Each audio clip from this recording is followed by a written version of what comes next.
थांबू का 5 मिनिट मी? झालं का तुमचं? मग आता लक्ष द्या इकडं. बँकिंग टॉपिक हा बघितला आपण. याच्यामध्ये पूर्ण फॅक्ट्स आहेत, डेटा आहे, जे तुम्हाला पाठ करायचंय. परीक्षेच्या दृष्टिकोनातून कन्सेप्ट, फॅक्ट्स आणि करंट याच्यामध्ये कन्सेप्टला पार्ट ह्याला वाव फार कमी आहे. ठीक आहे. फायनान्शियल इन्क्लुजन म्हणून काय कन्सेप्ट आहे तेवढीच तुम्हाला विचारली गेलेली आहे. आणि याच्या पलीकडं मॅक्सिमम जो एरिया आहे, हा सगळा तुमचा कशाचा आहे? फॅक्ट्सचा. आणि तुम्ही बघितलात बँकिंग टॉपिकमध्ये आयोगाने आतापर्यंत फोकस काय केलेलं आहे? वर्ष विचारलेलं आहे. एखादी बँक आहे ती कधी सुरू झाली आहे. त्याच्यानंतर दुसरा प्रश्न कशावर आहे? समित्यावर आहे. म्हणजे दारिद्र्य टॉपिक जसा बघितला आपण त्या पद्धतीनं. कुठल्या बँकेची कुठली समिती आहे. आता आपण जेवढ्यापैकी बघितल्यात त्याच्यामध्ये तुम्ही बघितलात एडी गोरवाला समिती. कुठली? हां, पटकन आठवली पाहिजे. ठीक आहे. यंग हिल्टन आयोग. बरं. नरीमन समिती, आर-आर-बी, प्रादेशिक ग्रामीण बँक.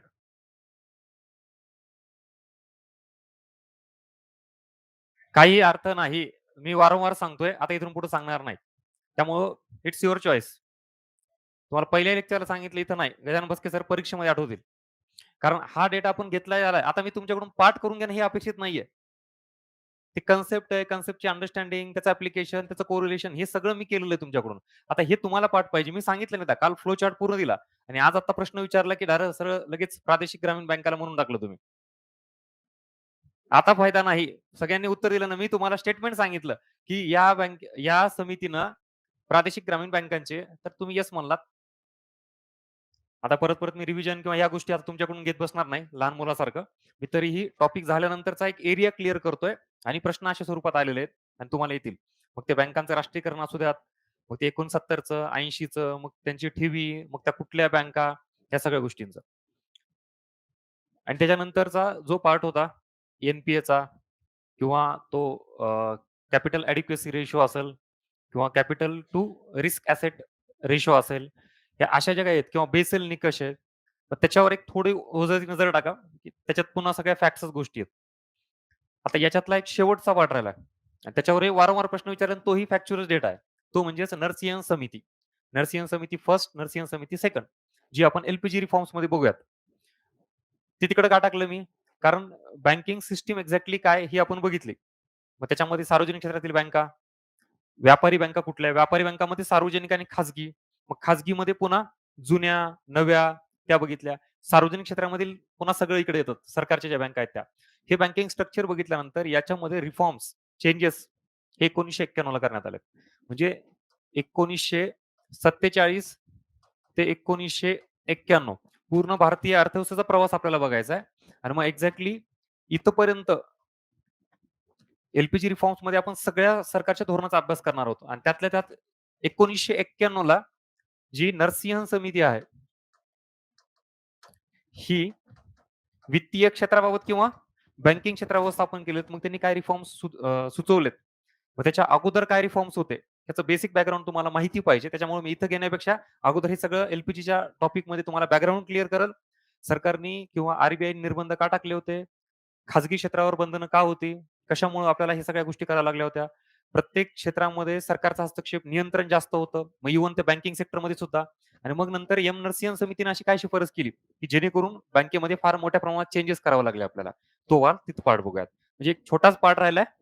कशाचा? बँकिंग टॉपिकचा. तो म्हणजेच नरसिंहन समिती आणि तिथे सुद्धा त्याचे रिकमेंडेशन्स फक्त आपल्याला बघायचे. क्लिअर?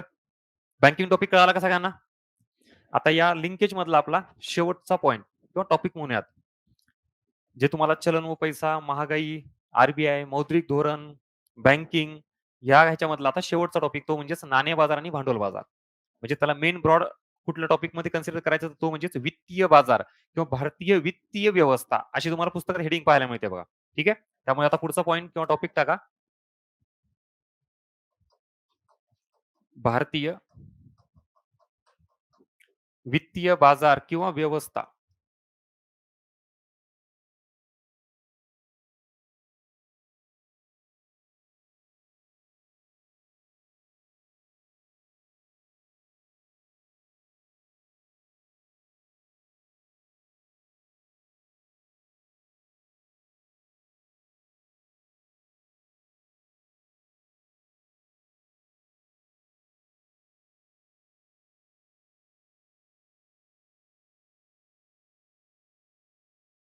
तुम्हाला आत्ता मागे एक प्रश्न येऊन गेला बघा. मला वाटतं आत्ताच्या परीक्षेला का एस-टी-आय मेन्सला होता की सरकारच्या कर्ज उभारणीचे साधनं विचारले होते तुम्हाला आणि त्यातल्या त्यात मला वाटतं काहीतरी अल्प कालावधीसाठी असे विचारले. म्हणजे जे तुमचे मागच्या काही बऱ्याच ह्याच्यामध्ये प्रश्न होते सगळ्यांचे. सर ते ट्रेझरी बिल काय? मग ते बॉन्ड, मग ते डिबेंचर असे होते ना. त्यावेळेला तुम्हाला म्हणलं होतं थांबा, पुढे बघायचं, पुढे येणार आहे. परत आठवण करून देतो आपण तिथं आलोय. आता इथे तुम्हाला बॉन्ड, डिबेंचर म्हणा, ट्रेझरी बिल म्हणा, गव्हर्नमेंट सिक्युरिटी म्हणा, हा काय प्रकार आहे नेमका? आणि ते कधी वापरलं जातं? त्याच्यात हे 2 प्रकार आहेत. नाणे बाजार आणि भांडवल बाजार. या सगळ्या गोष्टी समजून घेण्यासाठी एक बेस क्लिअर करा अगोदर. इथं शब्दशः अर्थ काय? आता समजून घ्या नंतर ती डायग्राम ड्रॉ करा. आपण काय बघतोय आता टॉपिक कुठला आहे आपला? भारतीय वित्तीय बाजार किंवा भारतीय वित्तीय व्यवस्था. सरळ-सरळ शब्दशः याचा जर अर्थ घेतला ना, तर हे एक बाजार आहे. जसं आपण भाजी मार्केट म्हणतो. म्हणजे बाजार तिथं बाजारच आहे ना मार्केट म्हणजे. मग तिथं काय मिळतं? भाजी याची खरेदी-विक्री किंवा इथं आपण आपवळून चौक पुस्तकांचा बाजार मार्केट म्हणतो. इथं पुस्तकांची खरेदी-विक्री होती. इन द सेम वे हे सुद्धा मार्केट आहे, हे सुद्धा बाजार आहे. पण हा कशाचा आहे? वित्तीय बाजार. वित्त म्हणजेच काय इथं आला? पैसा, पैशाचा बाजार. मग आता इथं पैशाच्या बाजारामध्ये काय असं टोपली घेऊन पैसे बसलेले असतात का विकायला? नाही ना. तर इथं याचा अर्थ असा घ्यायचा, की पैशाची, वित्ताची, कर्जाची देवाण जी होते, त्याचा व्यवहार जिथं होतो त्याला काय म्हणायचं? भारतीय वित्तीय बाजार किंवा भारतीय वित्तीय व्यवस्था. म्हणजे इथं पैशाची, कर्जाची, वित्ताची देवाण होतीये. समजा माझ्याकडे पैसे आहेत आणि मला ऑब्व्हियसली कुठेतरी ते इन्व्हेस्ट करायचे तर मी यांना कर्ज स्वरूपात देईल ते. मला याच्याकडून व्याज मिळणार ना. सो मग ही कर्जाची वित्ताची देवाण झाली आहे किंवा यांची कंपनी आहे समजा आणि मग मी यांच्या कंपनीतून शेअर्स विकत घेतोय. सो ऑब्व्हियसली मी यांना पैसे देतोय ना आणि यांच्या बदल्यात मला त्या ह्याच्यातून प्रॉफिट मिळणार आहे. बरं यांना पैसा उपलब्ध झाला. म्हणजे कोणाला तरी पैशाची गरज आहे. त्याच्यामध्ये ते पैसे मागतायत किंवा कर्ज मागतायत. दुसरं कोणाला तरी इन्व्हेस्टमेंट करायची गरज आहे. असे दोघं इथं ह्याच्यामध्ये येतात. मग इथं सगळा जो आहे भारतीय वित्तीय बाजारामध्ये पैशाचा व्यवहार बघायचा आपल्याला. मग याच्यानुसार इथं 2 प्रकार पडलेले आहेत. नाणे बाजार आणि भांडवल बाजार. कशाचे 2 प्रकार आहेत हे? वित्तीय बाजाराचे किंवा वित्तीय व्यवस्थेचे. आणि हे 2 प्रकार जे पडलेले आहेत, हे कशानुसार पडलेले आहेत? कालावधीनुसार. आता फॉर एक्झाम्पल 2 एक्झाम्पल देतो तुम्हाला परत. समजा आता मी यांना पैसे देतोय. जर आमच्या दोघांमधील व्यवहार हा अल्प कालावधीसाठी असेल किंवा 1 वर्षापेक्षा कमी कालावधीसाठी असेल, ही सुद्धा पैशाची देवाण झाली ना. मग यांच्यासोबत मी व्यवहार केला, पण तो 2-3 वर्षाचा आहे. म्हणजेच 1 वर्षापेक्षा जास्त कालावधीसाठी कर्जाची देवाण आहे. म्हणजे मी कर्ज यांना देतोय किंवा यांच्याकडून घेतोय व्हॉटएव्हर. इथं काय होतंय? पैशाची देवाण होतीये. मग हाच व्यवहार ज्या वेळेला अल्प कालावधीसाठी म्हणजे 1 वर्षापेक्षा कमी कालावधीसाठी असतो, त्याच वित्तीय बाजाराला काय म्हणायचं? नाणे बाजार. इथं 1 इयर अल्प कालावधीसाठी आणि एक्झॅक्टली सेम हाच कर्ज व्यवहार पैशाची देवाण जर 1 वर्षापेक्षा जास्त कालावधीसाठी असेल तर? आता बेसिक आयडिया क्लिअर झाली का? आतापर्यंत आपण या टॉपिकला फक्त पाठ करायचो. नाणे बाजार, भांडवल बाजार म्हणजे काय? आता इन केस जर प्रश्न आला तुम्हाला, अल्प कालावधीसाठी कर्जाची, वित्ताची देवाण जिथं होते त्याला काय म्हणायचं? आणि जास्त कालावधीसाठी असेल तर? That's it. ही झाली बेसिक कन्सेप्ट. आता याच्यामध्ये डिटेलमध्ये अजून काय? नाणे बाजार याच्यात आता पैशाची, कर्जाची देवाण जी होतीये ना, तर ती सरकार सुद्धा करतं आणि एखादी बँक असेल, खाजगी संस्था असेल ती पण करतं. आता नाणे बाजारामध्ये या किंवा भांडवल बाजारामध्ये या कुठेही इथं काय चालला नेमका कार्यक्रम? बरोबर ना? हां. समजा फॉर एक्झाम्पल मी आता यांच्यासोबत व्यवहार करतोय आणि यांच्याकडून ₹1,00,000 मी घेतोय. तर हे उगाच असं ₹1,00,000 देतील का मला? दिले आणि झाले. काहीतरी असलं पाहिजे ना किंवा सेम मी ह्यांच्याकडे करत असेल व्हॉटएव्हर. तर याच्यामध्ये आता काही साधन आहेत. त्याला आपण डेब्ट इन्स्ट्रुमेंट असा शब्द वापरतो बघा. कर्ज उभारणीचे साधनं. मग मी इकडं नाणे बाजारामध्ये आलो, तर 1 वर्षापर्यंतचे जे व्यवहार असतील त्याच्यासाठी काही साधनं वापरली जातील. इकडं भांडवल बाजारामध्ये आलो, मी यांच्यासोबत व्यवहार करतो त्याच्यासाठी काही साधनं वापरली जातील. मग ह्याच्यामध्ये फक्त त्याची नावं वेगळी आहेत. इकडे जे म्हणतोय आपण त्याला treasury bill, commercial paper, certificate of deposit हे कागदच आहेत समजा लक्षात ठेवा. ठीक आहे. ह्याला डेब्ट इन्स्ट्रुमेंट म्हणायचं. मग ह्या सगळ्या डेब्ट इन्स्ट्रुमेंटची ज्यावेळेला नावं येतील, हे सगळे कर्जाचे व्यवहार किती कालावधीसाठी असतात? मग अल्प कालावधीसाठी जेव्हा कर्जाचे व्यवहार केले जातात, कुठल्या साधनामार्फत? ट्रेझरी बिल असेल, कमर्शियल पेपर असेल, सर्टिफिकेट डिपॉझिट असतील. हे झाले नाणे बाजारामधील कर्ज उभारणीची साधनं. कळतंय मी काय सांगतोय ते? आता इकडे या. ज्यावेळेला मी इकडे भांडवल बाजारात येतोय, 1 वर्षापेक्षा जास्त व्यवहार करतोय कर्ज बाजाराचा, सेम तसाच व्यवहार आहे. मी ह्यांना कर्ज देतोय किंवा ह्यांच्याकडून घेतोय. फक्त आता इथं जी काही साधनं आहेत, त्यांना हे नाव असतील का? मग इकडे जे आहे तिकडे नाव काय? मग शेअर, मग बॉन्ड, डिबेंचर, गव्हर्नमेंट सिक्युरिटी, मग हे असे. आता कळालं? व्यवहार तोच, कागद फक्त नावं चेंज झाले. नाणे बाजारात कुठले आणि भांडवल बाजारामध्ये कुठले. आता इकडे या नाणे बाजारामध्ये. याच्यामध्ये समजा आता मी गव्हर्नमेंट आहे आणि मी पैसे उभारणी करतो. हे मार्केट ही अर्थव्यवस्था आहे पूर्ण. आणि आता मला यांच्याकडून कर्ज घ्यायचंय. मी जर यांच्याकडून कर्ज घेतलं, तर यांना काहीतरी कागद वगैरे द्यावा लागेल ना, आमचा व्यवहार असेल ना. ज्यावेळेला सरकार कर्जाची उभारणी करतं अल्प कालावधीसाठी आणि त्यावेळेला जे साधन वापरलं जातं, that is called as treasury bill. That's it. आणि याच्या व्यतिरिक्त समजा एखादी संस्था आहे, कंपनी आहे माझी आणि मी आता यांच्याकडून कर्ज घेतोय. त्यावेळेला आमचा जो व्यवहार झालाय, त्यांना जो काही कागद देईल मी, त्याला काय म्हणायचं? कमर्शियल पेपर, वाणिज्य पत्रे. क्लिअर? सेम तीच प्रोसेस, तोच व्यवहार. आता मात्र एखादी बँक कर्ज उभारणी करते, बँकेला पैशाची गरज आहे. तेव्हा परत आमच्या दोघांमध्ये जो व्यवहार होतो, त्यावेळेला जे साधन वापरलं जातं, that is called as certificate of deposit. म्हणजे सरकारमार्फत कर्ज उभारणी करण्यासाठी जे साधन वापरलं जातं त्याला ट्रेझरी बिल म्हणायचं. संस्थेमार्फत असेल तर कमर्शियल पेपर, वाणिज्य पत्र आणि इकडं सर्टिफिकेट डिपॉझिट. इथपर्यंत क्लिअर? आता ट्रेझरी बिल बाबत तुम्हाला एखादा इन केस प्रश्न आलाच, तर तो नेमका व्यवहार कसा होतो हे फक्त समजून घ्या. याच्यात एक अजून तुम्हाला सांगतो मी, बँकेबाबतही सांगितलं होतं. तो वाला टॉपिक आणि हा खूप जास्त टेक्निकल गोष्टीमध्ये जाण्याचा प्रयत्न करू नका. कारण इथं जर बघितलात ना, हा एरिया प्रचंड व्हास्ट आहे. म्हणजे हे सगळं शेअर मार्केटकडे जातं आणि share market itself is a big ocean. ज्याला आपण म्हणतो ना समुद्र, महासागर, काय जे असेल ते. म्हणजे एवढं मोठं त्यात शिकण्यासारखं. त्याचे सेपरेट क्लासेस माहिती आहेत ना? हां. तर मग तिकडे जायचं, अनुभव समजून घ्यायचं. मग शेअर मार्केटिंग इंटरेस्टिंग आहे सगळा प्रकार. पण पेपरमध्ये त्याचं प्रमाण कमी आहे. आपल्याला इथं इंडियन इकॉनॉमीसाठी जी काही पतनिर्मिती, कर्जाची उपलब्धता याची गरज आहे ना, त्याच्यामार्फतच इकॉनॉमीला बूस्ट करू शकतो आपण. त्या अँगलनी इथं बघा. बाकी नको काय. आता ट्रेझरी बिल हा जो व्यवहार आहे ना, हा कसा होतो बघा. हे ट्रेझरी बिल समजा इथं आहे आणि हे ₹1,00,000 आहे. फॉर एक्झाम्पल त्याला आपण फेस व्हॅल्यू म्हणतो. म्हणजे या ट्रेझरी बिलवर लिहिलं ₹1,00,000 असं.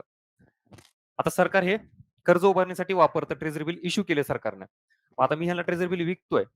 तर विकताना मात्र याच्यावर बोली लागली जाते किंवा याच्या दर्शनी किमतीपेक्षा कमी किमतीला विकला जातो. असा सरळ प्रश्न आलेला आहे. त्यालाच डिस्काउंट बिल म्हणतात किंवा झिरो कुपन बिल म्हणतात. म्हणजे याच्यावर कुठल्याही प्रकारे व्याज आकारलं जात नाही. शून्य व्याज बिल कशाला म्हटलं जातात? ट्रेझरी बिलला. कारण हा व्यवहार तसा होतो. मग तुम्ही म्हणाल, "सर मग प्रॉफिट कसं होईल त्या व्यक्तीला किंवा सरकारबाबत हा व्यवहार?" तर ₹1,00,000 ट्रेझरी बिल असल्यानंतर ज्यावेळेला समजा ह्यांना मी विकायचंय, तर समजा हे दोघं-तिघं घेणार आहेत. यांचं असं म्हणणं आहे, की मी 95,000 ला घेतो. मग यांनी जर समजा 95,000 ला घेतलं, तर ही गव्हर्नमेंट आहे. गव्हर्नमेंट इश्यू करतं. मग 1,00,000चं ट्रेझरी बिल हे समजा हा एक्स व्यक्ती आहे. त्या एक्स व्यक्तीकडे गेलं बरोबर का? आणि त्या व्यक्तीने किती रुपये दिले सरकारला? ₹95,000. मग आता हे ठराविक कालावधीसाठी असतं. 14 दिवस असेल किंवा अजून पुढचे काही दिवस असतील. किती वर्षापेक्षा कमी? 1 वर्षापेक्षा कमीचा कालावधी असेल. मग समजा मी 4 महिन्यासाठी ह्याला ट्रेझरी बिल दिलं, तर 4 महिन्यानंतर सरकार यांना किती रुपये वापस करणार? कारण याच्यावर दर्शनी किंमत किती आहे? यांना किती रुपयाचा फायदा झाला? ₹5,000 झालं ना. सरकारला पैशाची गरज होती, कर्ज उभारणी झाली, सरकारला ₹95,000 मिळाले. त्याच्या बदल्यात यांनी इन्व्हेस्टमेंट केली, यांना किती मिळाले? ₹5,000 मिळाले. दोघांचा फायदा झाला. मग इथं ₹1,00,000 घेतले आणि मी त्याच्यावर व्याज दिलं, असा व्यवहार झाला का? नाही ना. ट्रेझरी बिलाची जी दर्शनी किंमत आहे त्यापेक्षा कमी किमतीला व्यवहार झाला. मग आता ह्यांनी 95,000 म्हणले, तर त्यांचं बाजूचं म्हणणं काय आलं, की आम्ही ₹96,000 देतो. 96,000 ती पलीकडचे म्हणतात 97,000. म्हणजेच व्हॉटएव्हर जे काय असेल, फक्त ₹1,00,000 ला कोणी घेईल का? कारण मग ते परत करताना त्याची व्हॅल्यू जेवढी असते तेवढीच मग काय फायदा होईल का? म्हणजे हे सगळं चालतं 95, 96, 97 जे काय असेल ते आणि 90 पासूनच सुरू होऊ शकतं. ह्याचा काही विषय नाहीये.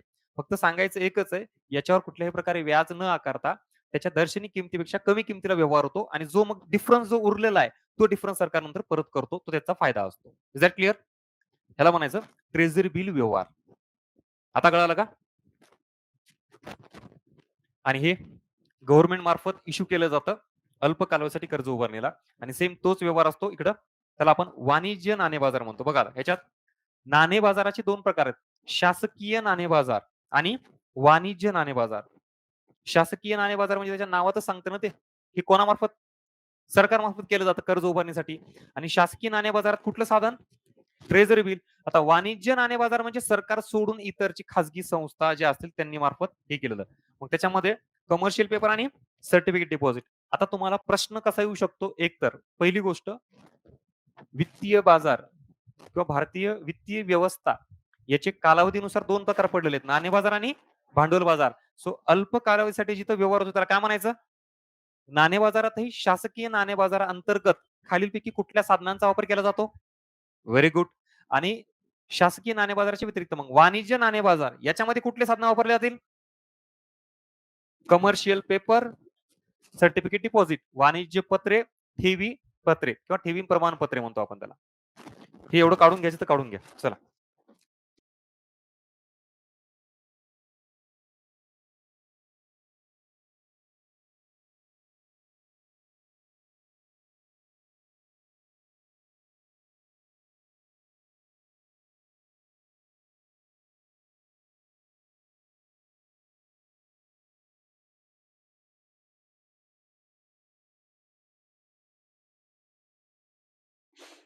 आता बघा इथं जे आहे ना, याच्यामध्ये सरकार मार्फत जे काही ट्रेझरी बिल इश्यू केले जातात, कर्जाची उभारणी केली जाते.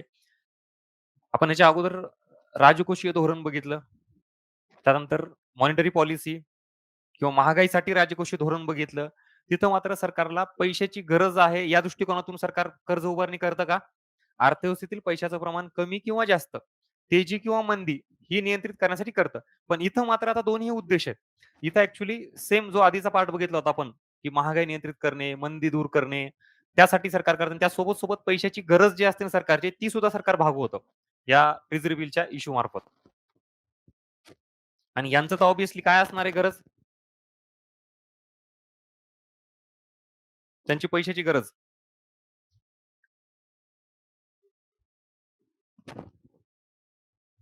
केंद्र केंद्र सरकारच. नाही, नाही. हां. हे सगळं केंद्र सरकारचे आणि ह्याच्यामध्ये बघा ट्रेझरी बिल हे जे आहेत, हे तुम्हाला इथं ठराविक दिवसांचं मेन्शन केलेलं आहे. किती दिवसाचे आहेत? आता असा एक तुम्हाला ऑप्शन येऊ शकतो, की ट्रेझरी बिल जे इश्यू केले जातात तुम्हाला म्हणून अल्प कालावधीसाठी.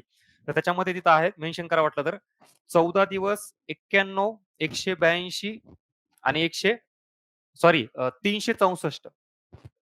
14 दिवस, 91, 14 दिवसाचे ट्रेझरी बिल, 91 दिवसाचे, 182 आणि 364.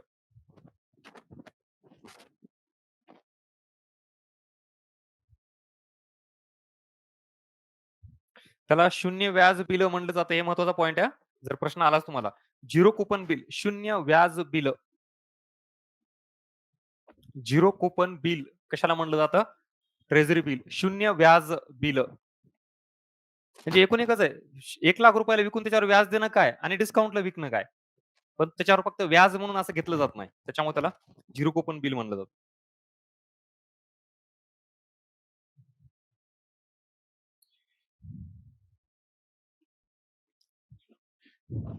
ठीक आहे. हा झाला नाणे बाजार. आता जर तुम्हाला असा प्रश्न विचारला, हे नाणे बाजार इथं आता फॅक्ट्स आणि त्या बेसिक ज्या कन्सेप्ट होत्या त्या क्लिअर झाल्या. नाणे बाजाराचा अर्थव्यवस्थेच्या डेव्हलपमेंटसाठी किंवा एकूण भारतीय अर्थव्यवस्थेत काय रोल आहे?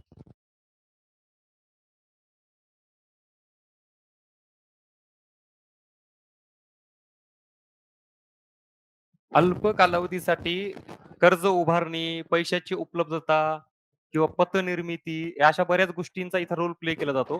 मग एखादी उद्योग संस्था असेल, बँक असेल किंवा सरकार यांना जर अल्प कालावधीसाठी पैशाची गरज पडली, तर ते कशातून भागवू शकतात? नाणे बाजारातून भागवू शकतात.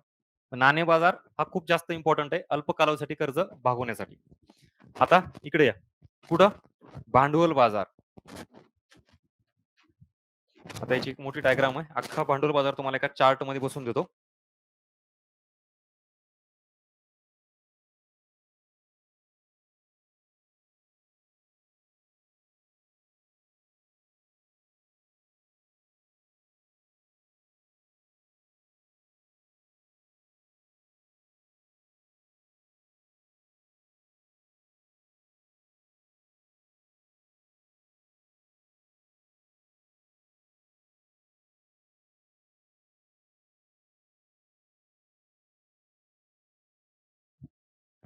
तुम्हाला हे नोट्समध्ये डायग्राम दिलेली आहे व्यवस्थित. मी तरीही इथं का काढली ती समजून घेण्यासाठी, की एक्झॅक्टली काय? याचे सगळे फॅक्ट्स व्यवस्थित डिटेलमध्ये दिलेले आहेत. आता नीट समजून घ्या. तुम्हाला याच्यावर सुद्धा प्रश्न आला तर हातचा मार्क जाऊ देऊ नका. जोड्या लावामध्ये सरळ-सरळ प्रश्न विचारलेले आहेत. इकडं संस्था, इकडं त्यांच्या स्थापनेचं वर्ष. त्याच्या पलीकडं म्हणजे आता परत हा सांगतोय मेन्सचा पार्ट आहे. पण तरी तुम्हाला प्रश्न कसे येतात हे पण तुम्हाला सांगतोय आणि मी सांगतोय म्हणून नाही. पुन्हा मागच्या प्रश्नपत्रिका बघा आणि ह्याच्यावरचे प्रश्न तुम्हाला दाखवा काय आहेत. एकतर संस्था, त्यांची स्थापना वर्ष. दुसरा प्रश्न इकडे संस्था आणि बेसिक त्याचं फक्त फंक्शन, एक कार्य. जसं तुम्हाला विचारलं समजा सेबी, त्याची स्थापना, त्याला वैधानिक दर्जा, तो फॅक्ट सोडून द्या. पण सेबीचं कार्य विचारलं एका लाईनमध्ये काय सांगता येईल? सेबी ही संस्था कशा संदर्भात आहे? किंवा तुम्हाला एल-आय-सी किंवा जी-आय-सी या संस्था कोणत्या क्षेत्रासंदर्भात आहेत? बरं. नाबार्ड ही संस्था कशा संदर्भात आहे? हां. आत्ता प्रश्न येऊन गेला का नाही नाबार्डचा? म्हणजे भांडवल बाजार, नाणे बाजार हे तुम्हाला म्हणजे वाचताना वगैरे थोडी लिमिटेशन्स ठेवा. मी म्हणलं तिकडे शेअर मार्केट्समध्ये न जाता ह्या सगळ्या संस्था आहेत. आणि प्रत्येक संस्थेची स्थापना आणि बेसिक फंक्शन ती एक्झॅक्टली कशासाठी स्थापन झाली. एवढं केलं तरी मोर दॅन सफिशियंट या सगळ्या भांडवल बाजारामध्ये. पण त्याच्याही अगोदर पुन्हा आता तुम्हाला ते बॉन्ड, सिक्युरिटी वगैरे तो जो प्रकार आहे ना, तो एकदा क्लिअर करतो. म्हणजे मेन आपल्या ह्याच्याकडे जाऊ. मेन तुम्हाला जे आहे ना, ही डायग्राम महत्वाची आहे आणि याची संस्थेची स्थापना महत्वाची आहे. तरी त्या ह्याच्यातला एकदा फरक तुम्हाला सांगतो आणि मग लक्षात येईल, की कशाची खरेदी विक्री केली जाते आणि काय प्रकार आहे तो.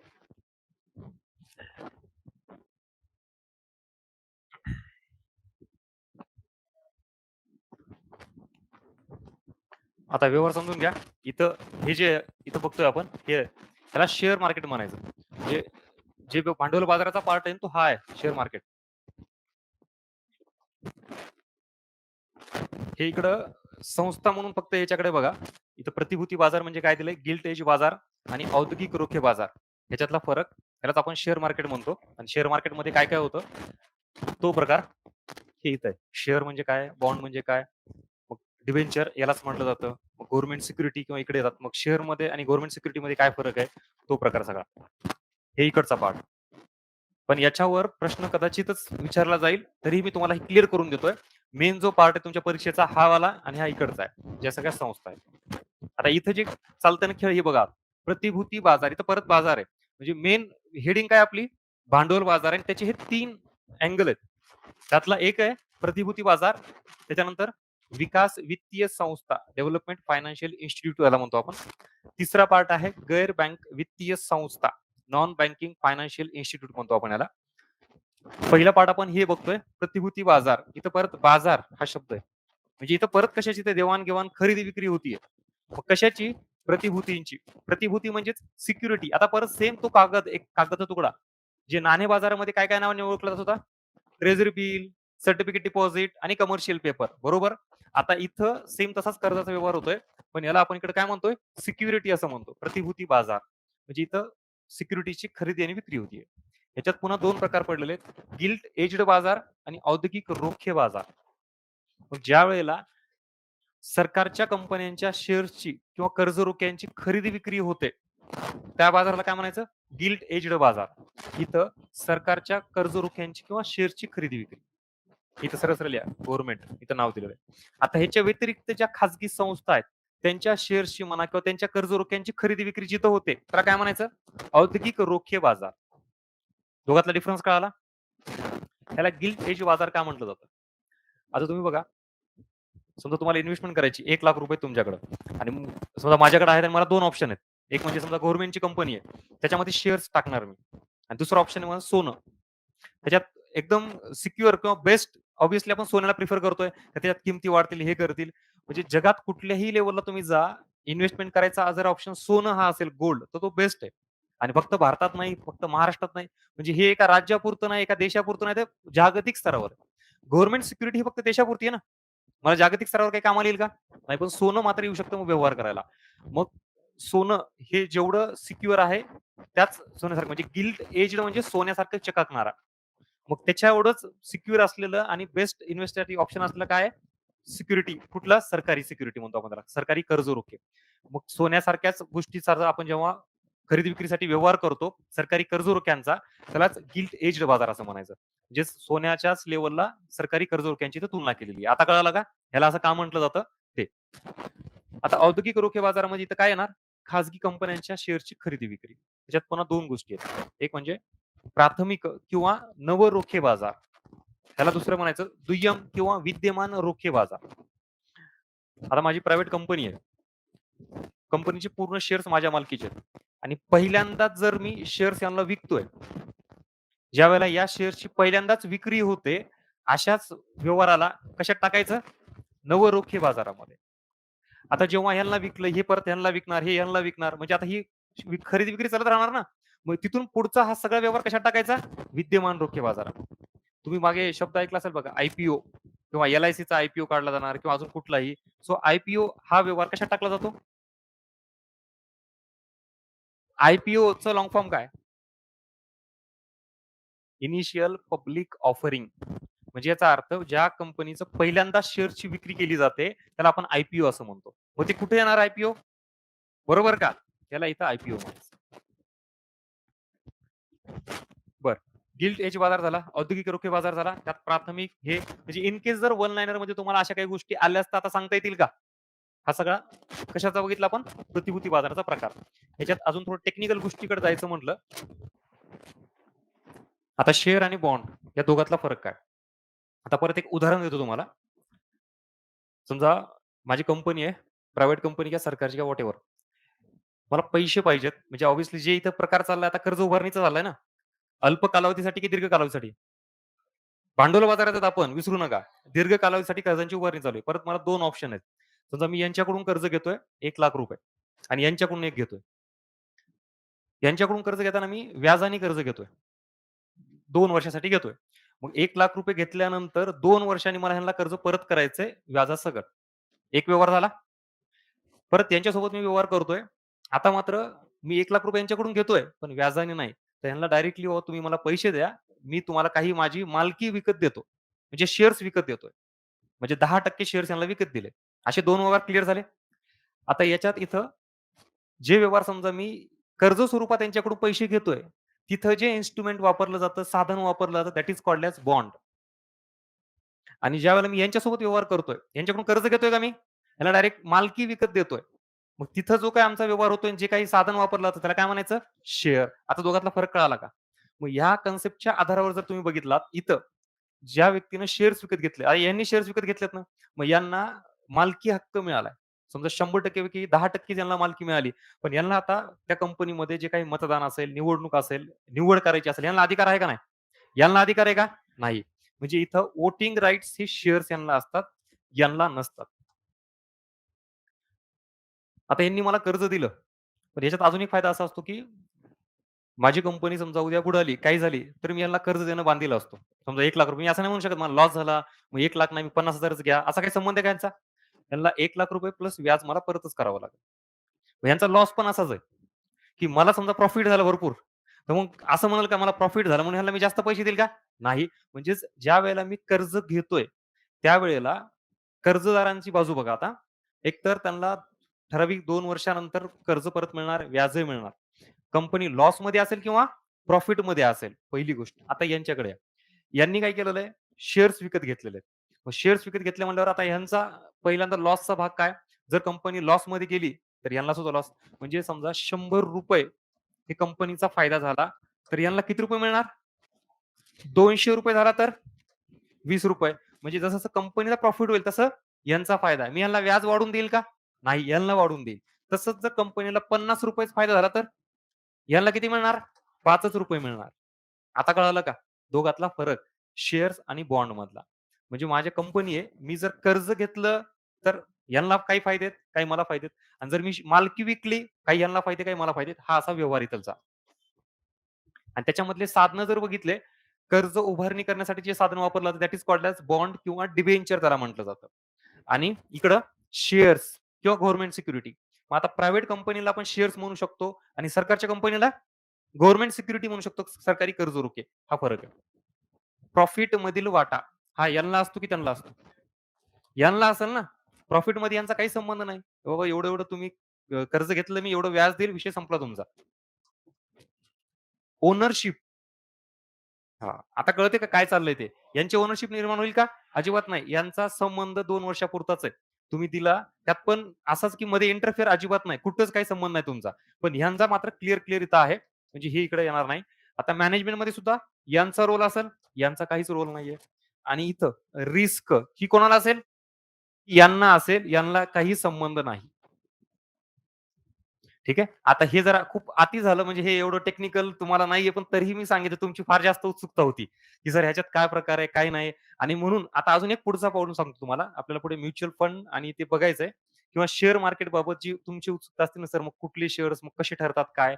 तर याच्यामध्ये तुम्हाला मी शेअरबद्दल बोलतोय आता हे आणि याच्यात पण मग गव्हर्नमेंट सिक्युरिटी आली म्हणजे जर मी सरकारी कंपन्याचे शेअर्स विकत घेत असाल किंवा प्रायव्हेट कंपन्या मी शेअर्स हा शब्द वापरला इथं आणि इकडं बॉन्ड याच्यात पुन्हा गव्हर्नमेंट आणि इकडं प्रायव्हेट. मी इकडं सरकारी कंपन्या किंवा सरकारकडून ज्यावेळेला बॉन्ड मार्फत मी इन्व्हेस्ट करतोय, याचा अर्थ हे अल्प कालावधीसाठी की दीर्घ कालावधीसाठी? हां, आपण सध्या आता कुठे आहेत? भांडवल बाजारात लक्षात ठेवा हे दीर्घ कालावधीसाठी आहे. पण इथं मात्र आता मी याच्या मार्फत जे काही सरकारला पैसे दिलेत, माझी ओनरशिप निर्माण होते का? कारण हे इन्स्ट्रुमेंट कशाचं आहे? कर्ज उभारणीचं आहे. बरोबर? बॉन्ड आहे ना, ह्याच्यात इथं नाही. आणि जर मी इथं घेतलं तर काय होईल? ओनरशिप निघाली. कारण हे काय? शेअर्स आहे. आता इन्व्हेस्ट करताना 2 गोष्टी येतात. समजा माझ्याकडे पैसे आहेत ₹1,00,000 तर मला इन्व्हेस्ट केली लवकरात लवकर आणि भरपूर मोठ्या प्रमाणात प्रॉफिट पाहिजे. पण त्याच्यात अशी गोष्ट असते, की प्रॉफिट जास्तही मिळू शकतं किंवा कमी मिळू शकतं. म्हणजे ₹1,00,000 चे 2,00,000 होऊ शकतात किंवा 50,000 होऊ शकतात. मग रिस्क घ्यायची का नाही? याच्यावरून 2 ऑप्शन, की मी सरकारी कंपन्यात इन्व्हेस्ट करेल का खाजगी याच्यामध्ये? आणि त्याच्यात पुन्हा मी कर्ज स्वरूपात करणार, की शेअर स्वरूपात करणार? जर मला रिस्क पाहिजे नसल, तर मी बॉन्डमध्ये करेल, की शेअर्समध्ये करेल? आता कळालं का तुम्हाला? मग त्याच्यानंतर पुन्हा अजून एक पाऊल पुढं बॉन्डमध्ये करताना सुद्धा मी गव्हर्नमेंटची करेल का प्रायव्हेटची करेल? हां. म्हणजे मला फिक्स इथे मिळणार. इथं काय समजा दिलं आणि खाजगी कंपनी माझी यांनी इन्व्हेस्ट केले ₹1,00,000 उद्या कंपनी बुडाली, मी हात वर केल्यावर हे काय करणार आहेत? बरोबर ना? अरे एक्झाम्पल दिलं बाबा.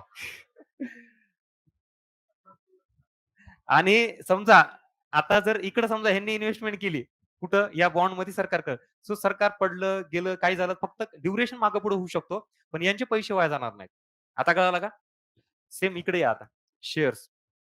याच्यात तर डायरेक्टली ओनरशिप किंवा तुम्हाला प्रॉफिट कमवायचं आहे.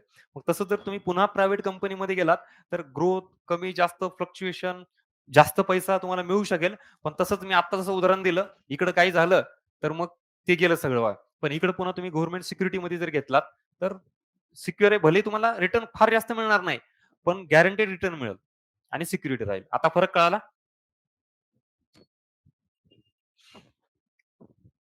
आता पुन्हा याच्यात शेअर मार्केट, ज्याला आपण स्टॉक एक्सचेंज असं म्हणतो. जे तिथं चालतं, शेअर्सची खरेदी-विक्री चालते स्टॉक एक्सचेंज. त्याच्यामध्ये मग नॅशनल स्टॉक एक्सचेंज किंवा बॉम्बे स्टॉक एक्सचेंज, मग सेन्सेक्स, मग निफ्टी हा जो सगळा प्रकार आहे ना, याच्यामध्ये एकच गोष्ट लक्षात ठेवा, शेअर्सची किंमत वाढते किंवा कमी होते आणि याचा इकॉनॉमीला काय फायदा होतो किंवा आपण ज्याला म्हणतो बजेट सरकारने मांडलं. बजेट मांडल्यानंतरही शेअर मार्केटमध्ये तेजी पाहायला मिळाली किंवा घसरण पाहायला मिळाली.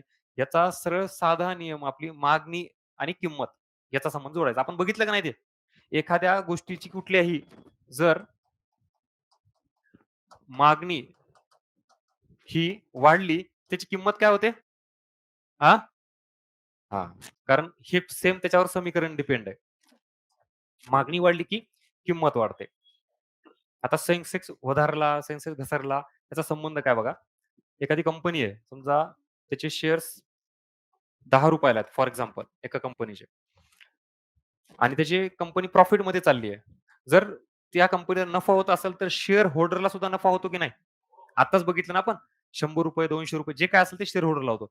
मग अशा कुठल्याही व्यक्ती ज्यांना पैसे इन्व्हेस्ट करायचे आहेत, तर ते कुठल्या कंपनीत इन्व्हेस्ट करतील?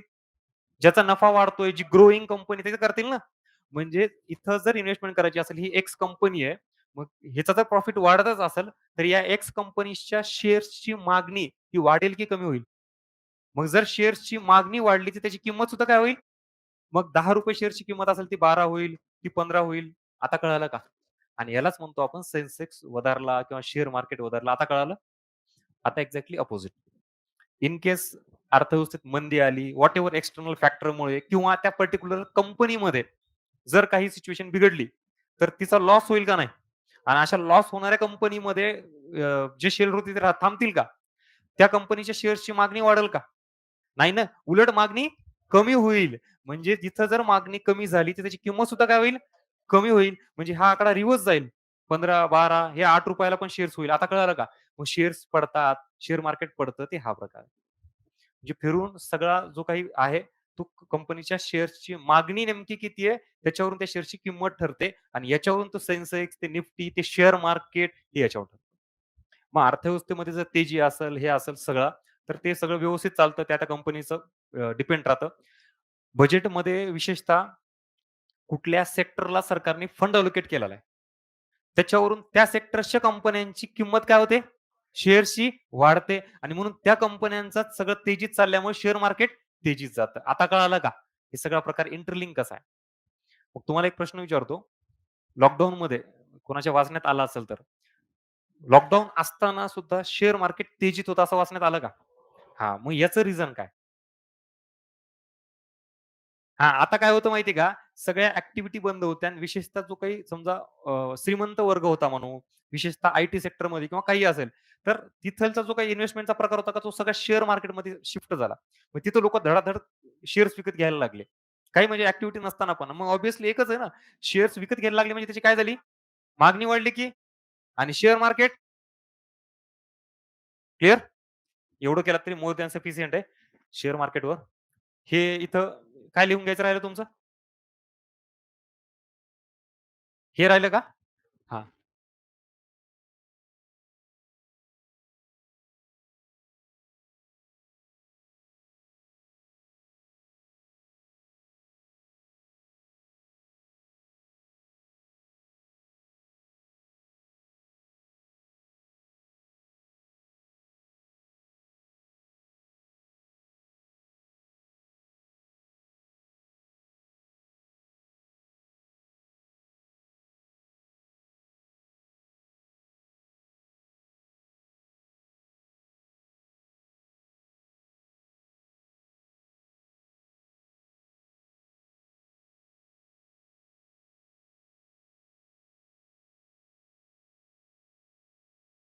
चला हे घ्या.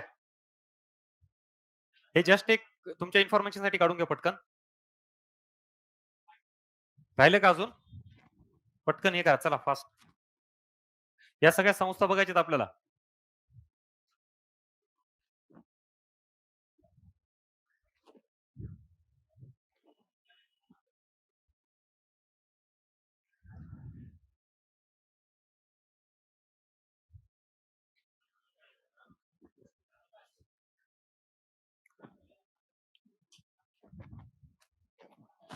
चलो.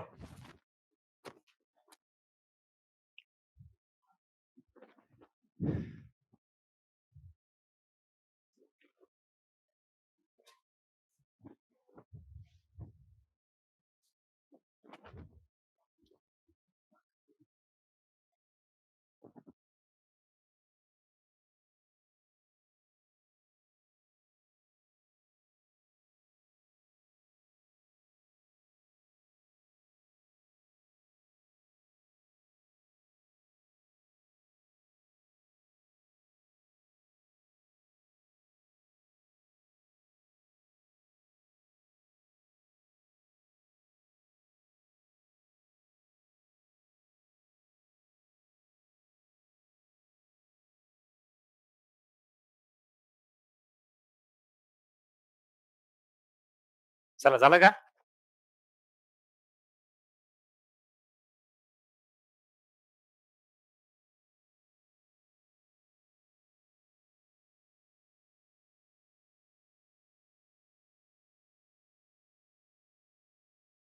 लाँग फॉर्म काय याचं? हां, बघा आता. इथं आता जे बघितलं आपण प्रतिभूती बाजार, जे सिक्युरिटी मार्केट, तिथं सिक्युरिटी एक्सचेंज केली जातात म्हणजे खरेदी विक्री केली जाते, कर्ज रोख्यांची. मग त्या सिक्युरिटीजवर नियंत्रण ठेवण्यासाठी जी सर्वोच्च संस्था आहे, त्याला आपण सर्वोच्च नियामक संस्था असं म्हणतो. That is called as security exchange board of India. त्याचं लाँग फॉर्म विचारलं जाऊ शकतं किंवा ह्या संस्थेचं काम विचारलं जाऊ शकतं. म्हणजेच भांडवल बाजारामध्ये ह्या सगळ्या गोष्टीवर नियमन करणारी, जसं बँकेबाबतीत सर्वोच्च नियामक संस्था कुठली आहे? आर-बी-आय. तसंच भांडवल बाजारामध्ये ह्या सगळ्यांचं नियामक संस्था कोण आहे? सेबी आहे. सेबी मार्फत या सगळ्या गोष्टी बघितल्या जातात. काय होतं, जसं तिकडं ठेवीदारांचं हित बघितलं जातं आणि बँकेचं हित बघितलं जातं. इन द सेम वे इथं सुद्धा गुंतवणूकदार आणि संस्था असा दोघांचा रोल आहे. समजा मी व्यक्ती आहे आणि मला शेअर्स विकत घ्यायचे आहेत. मग मी ₹1,00,000 इन्व्हेस्ट करतोय ना. मग ही समजा उद्या कंपनी बुडाली किंवा जसं तुम्हाला सांगितलं इनसाइडर ट्रेडिंग किंवा अजून गैरव्यवहार किंवा मी माझा प्रॉफिटच असा फेक दाखवतोय, काहीतरी मॅनिप्युलेट केलेली आहे सगळी बॅलन्स शीट आणि उद्या मी इन्व्हेस्टमेंट केल्यानंतर काही ठराविक कालावधीनंतर कंपनी बुडाली. गेले ना पैसे.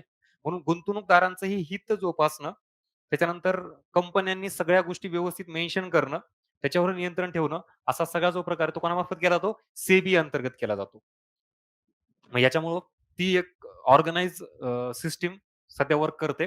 मग त्यातही जे काही बँकेबाबत घडतं ते इकडेही होतं. अजून जास्तीत जास्त नियम कडक करणं, त्याबाबत कायदे करणं हे चालूच आहे. जसं तिकडं आर मार्फत तसं इकडं सेबी.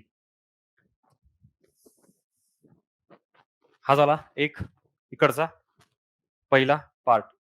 हे क्लिअर झालं का इकडं सगळं? आता विकास वित्तीय संस्था म्हणजे काय? आणि याच्यामध्ये तुम्हाला एक-एक संस्था व्यवस्थित दिलेली आहे. परत त्याची स्थापना आणि बेसिक फंक्शन काय? ब्रॉडली समजून घ्या. याच्या नावातच इथं बघा, विकास वित्तीय संस्था. आता भारत स्वतंत्र झाल्यानंतर म्हणजे हे सगळं 1950 च्या आसपास स्थापनेला सुरुवात झाली या सगळ्या संस्थांना. त्यावेळेला आपल्याला फायनान्शियल इन्क्लुजन करण्यासाठी आपण बँका स्थापन केल्या. ग्रामीण भागात, तळागाळातील लोकांना कर्ज पुरवठा होण्यासाठी. पण जर आता डेव्हलपमेंट ही जी गोष्ट आपल्याला करायची असेल, विकास ही ब्रॉड कन्सेप्ट आहे. आणि डेव्हलपमेंटमध्ये पुन्हा 2 गोष्टी आल्या. एक म्हणजे आर्थिक आणि दुसरी सामाजिक. ठीक आहे. आर्थिकमध्ये काय येतं? जी-डी-पी, पर कॅपिटा इन्कम वगैरे सगळं आणि इकडं काय येतं? हेल्थ, एज्युकेशन सगळा प्रकार. तर ही डेव्हलपमेंट करण्यासाठी ही गरजेची आहे का नाही? बरोबर ना? आठवतंय का आपण बघितलेलं ते? मग आर्थिक डेव्हलपमेंट म्हणजे जी-डी-पीमध्ये वाढ. जी-डी-पीमध्ये वाढ म्हणजेच तुम्हाला देशात काय जास्त निर्माण करावं लागेल? वस्तू व सेवा. म्हणजेच कशाला चालना द्यावं लागेल? औद्योगिकरणाला चालना द्यावं लागेल. म्हणजेच काय वाढवावं लागेल? गुंतवणूक वाढवावं लागेल. कळालं मी काय सांगतोय ते? ह्या सगळ्या गोष्टी आपल्याला स्वातंत्र्यानंतर करायच्या होत्या. गुंतवणूक करण्यासाठी मला समजा एखादी इंडस्ट्री टाकायची. आता माझ्याकडे जास्त पैसे नाहीयेत. मग मला पैसे पाहिजेत ना. यासाठी मग बँकेत जाणार, कर्ज घेणार. छोट्या-मोठ्या गोष्टींना, उद्योग व्यवसायांना किंवा शेतींना कर्जपुरवठा करणं हे तर सरकारचं चालूच होतं. त्यासाठी एस-बी-आय, सहयोगी बँका, नॅशनलायझेशन, आर-आर-बी, अग्रणी बँक वगैरे सगळा तो प्रकार चालूच होता. पण मेन देशामध्ये जर रोजगार निर्मिती करायची असेल, बेरोजगारी कमी करायची असेल आणि रॅपिड ग्रोथ करायची असेल, तर इंडस्ट्री सेक्टर डेव्हलप करणं खूप जास्त गरजेचं होतं आणि भारतात ते नव्हतं. मग औद्योगिक क्षेत्राला जर चालना द्यायची असेल, औद्योगिकरण वाढवायचं असेल, तर तिथं छोटी-मोठी गुंतवणूक चालेल का? म्हणजे समजा मी व्यक्ती आहे आणि मला मोठी इंडस्ट्री स्थापन करायची आहे.